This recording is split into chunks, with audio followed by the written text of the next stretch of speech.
Hi there, it's Carl Irwin, and I want to try something interesting with you. I've got a deck of cards here and some dice. We'll use those in a minute. I want you to shuffle the cards. You could shuffle them, make sure they're mixed up. And then I want you to deal them into two piles. One pile for you, one for me.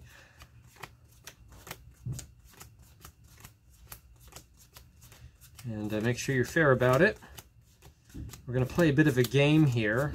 Of course, there's gambling games that you can play with cards, and there's also gambling games that you can play with dice. But this really isn't going to be much of a gambling game, at least not for me. It will be for you, though. You'll see in a minute. And I really want to be fair about this. I want you to pick which one you want to have. It doesn't matter which one. You can pick which pile, whichever one you want. Let's say you go with that pile, so that's yours. This one's mine. You can change your mind if you want to. It doesn't really matter. What I want you to do is I want you to look through the cards, and I want you to just take out any card that you like that's in your pile. Any one that you want. It doesn't matter what it is.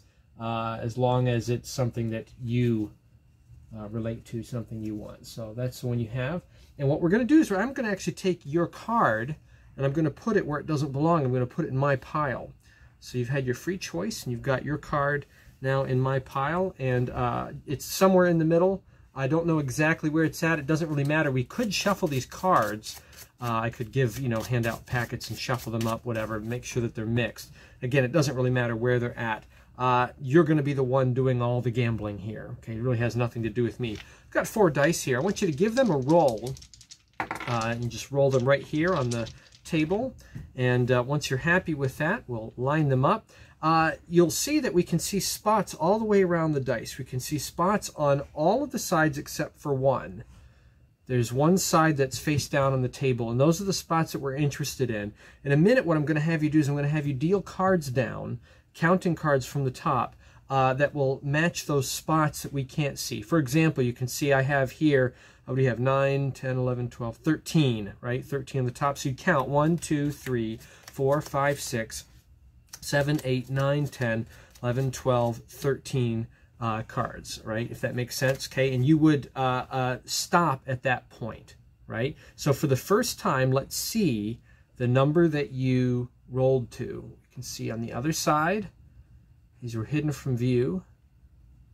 We've got, what is it, 6, 8, 9, 10, 11, 12, 13, 14, 15. 15. Now this could have been any number. You could have rolled anything. It could have been all high numbers, could have been all low numbers, but we ended up here, right? So make sure 6, 7, 8, 9, 10, 11, 12, 13, 14, 15 cards. Go ahead and pick up the deck, the packet, and I want you to deal down, count 15 cards right here on the table. You count 1, 2, 3, 4, 5, 6, 7, 8, 9, 10, 11, 12, 13, 14, 15. The 15th card right there in a packet deck that you shuffled, that you cut, that we all shuffled together from dice that you rolled. These are the numbers that you rolled. And this is what you came up with. So, this trick really isn't my style, to be honest with you, but it is. I can see that a lot of people might like something like this. I would do this a little differently, but I want to show you probably the more straightforward, self-working kind of way. This operates on a couple of mathematical principles. One of them is kind of designed into the trick. The other one is just a self-evident truth. There is a thing called the die force, and that is where the number on opposing sides, if you add them up, will always add up to 7. Okay, so you have 6 on one side, you have 1 on the other, that's 7. You've got 5 on one side, and you've got 2 on the other, that's 7. You've got 4 on one side, 3 on the other, and that is 7. And that accounts for all the combinations on a die. Now, this can be made to seem more complex if you add more dice, but it will remain the same because the total will be 7 per die. You're working in multiples of 7, right? So if I have 2 dice and I count one side, here would be 10, and add that to what's on the other side, 11, 12, 13, 14, it's 2 times 7, right? The total will always be some multiple of 7. If I have 3 dice, right, same kind of idea. I've got 6, 7, 8, 9, 10, 11, 12, 13, 14, 15, 16, 17, 18, 19, 20, 21, multiple of 7, and then this is 28. So if I have 4 dice and I count both sides, I end up with a total of 28. So what we're doing is we're using the die force, but we're using it in a more complex way because we're using multiple dice. And we're not really making it appear as though we're adding the opposing sides. We are going to use one side covertly, and then we're going to really just count for the presentation the other side. But because of what we did covertly, it will add up to the total that we come to expect, which in this case is 28. Okay, 28. So now here's how this works. With a regular deck of cards, you want to have both jokers in the deck. So you have 54 cards. And this, just by design, will mathematically work out. Because if you divide this in half, you'll have 27 cards in each pile, right? So if I count this out, 1, 2, 3, 4, 5, 6, 7, 8, 9, 10, 11, 12, 13, 14, 15, 16, 17, 18, 19, 20, 21, 22, 23, 24, 25, 26, 27. So you have 27 cards in either pile when the jokers are included. This total is 28. So what happens here is that if they take one card from one pile, say the 3 of spades here, and you add it to the other pile, there's now 28 cards here, which is the total of opposing side. All we need to do is get this card to the bottom. That's really the trick. So you can either use a excuse me, Rona. You can I'm doing fine, by the way. One of you asked out there how I was doing. I was able to push mow the lawn today, and I didn't have any issues, so that's a good thing. What we want to do is we want to get the card to the bottom in the 28th position. Okay, so what I did in this case was I went to my go-to sleight, where you set it in the center.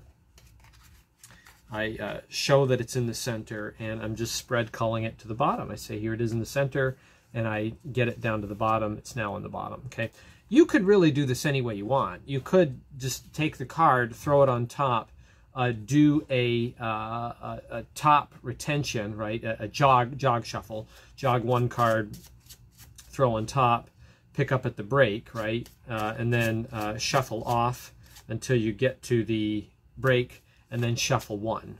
Okay, so run one card, run it to the bottom. So whatever you want to do. Now, one thing I mentioned on the presentation is you could have some other people shuffle, right? And you can. You can have other people shuffle the cards. The way you want to do this is do your control first, get it to the bottom, and then it's a great way to do this is to pass out packets of cards and maintain the one that has the card in it. So you hold back for yourself the one that has it, and you just want to keep it on the bottom. So keep shuffling and just keep that card on the bottom. When you take the packets back in any order, you throw them on top. And you know, that's one of the best ways to allude to the idea that the packet or the deck is fairly shuffled by the spectators, but you've controlled one little piece of it, the most important part. Okay, so now this is going to be self-working from this point. They roll the dice, and because you're going to have this 28 situation. Now here's a situation that probably is not ideal. You can see I've got 3 that are the same. And one thing that's going to be obvious when you turn this over is you're going to have 3 that are the same on the other side. So if you get that, I would recommend you say, well, there's not a lot of variety once you roll that again. And just get a little bit more variety. I think it's okay if you have 2 that are the same, but you have 3 that are the same. It's going to be a little bit obvious, I think, when you turn them over. So let's just show how this works. So now we have the card on the bottom in the 28th position. We've got the number here that's on top, and I use the premise that we can see all the spots all the way around, but we cannot see the spots that are on the other side, and those are the ones that we're interested in. That's the mystery.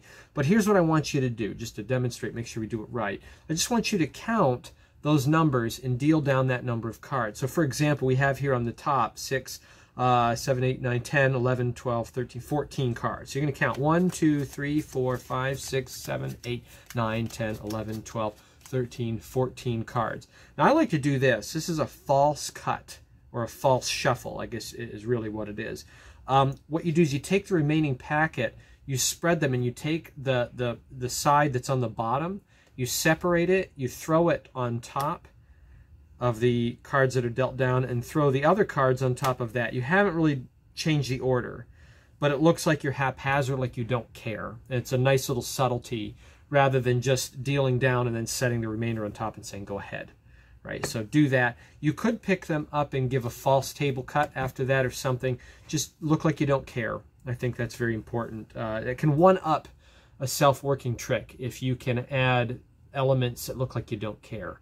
If things look more in more disarray, more out of order, self-working card tricks operate better that way. So it's what I think anyway.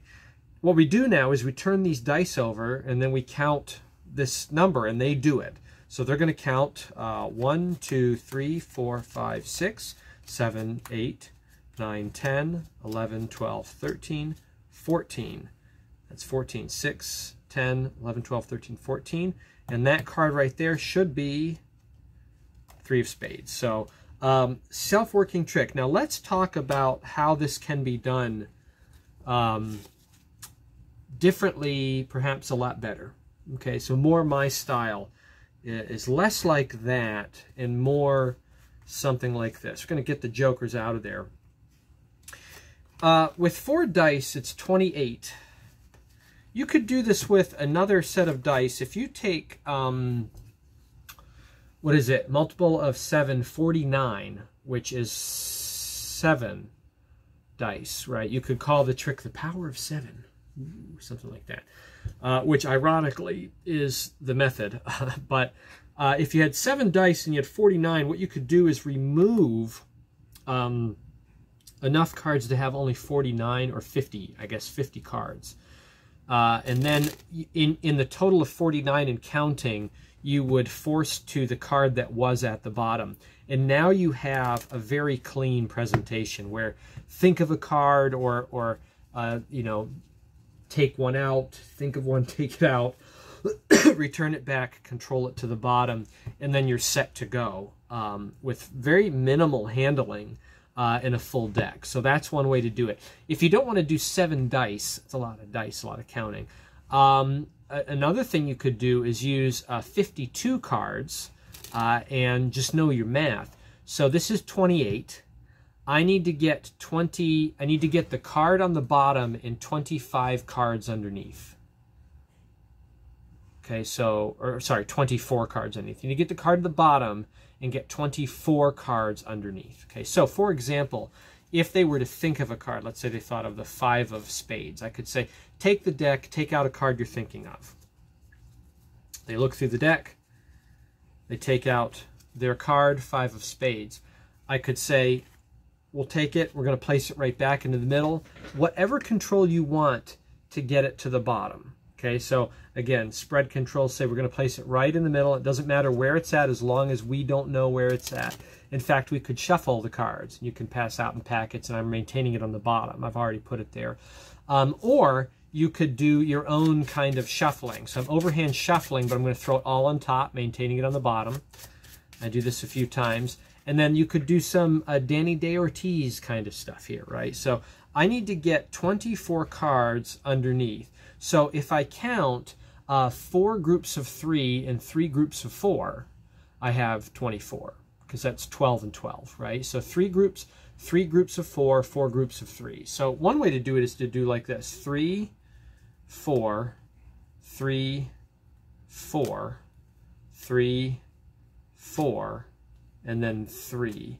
And then to end this off, because I actually have quite a few cards here left with their card on the bottom, I want these to sit exactly on top of those cards. I don't want to mix them up.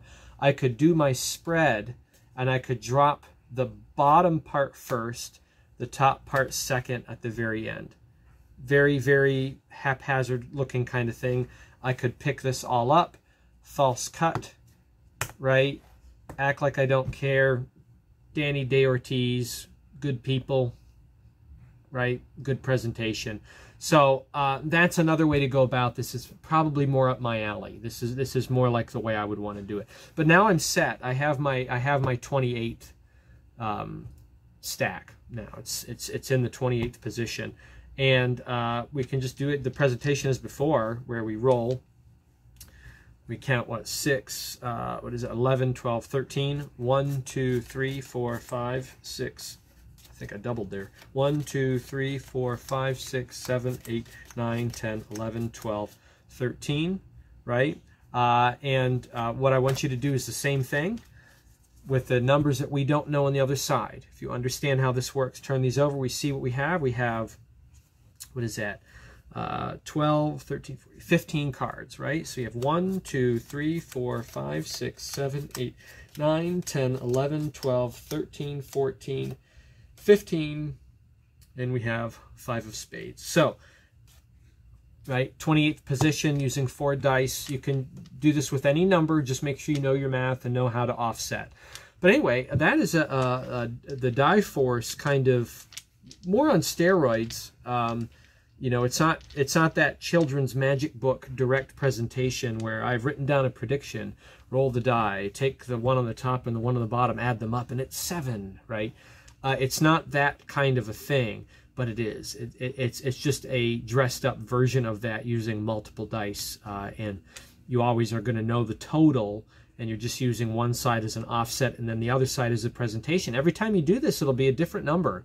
Right? Your possibilities are quite broad. You can have a wide variety of different numbers with the combinations here.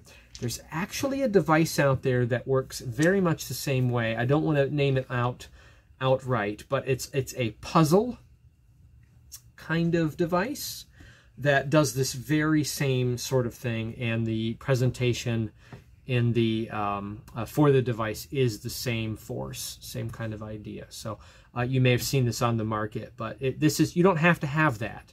You don't need to have that device. You can actually, although that device adds some intrigue for sure, right?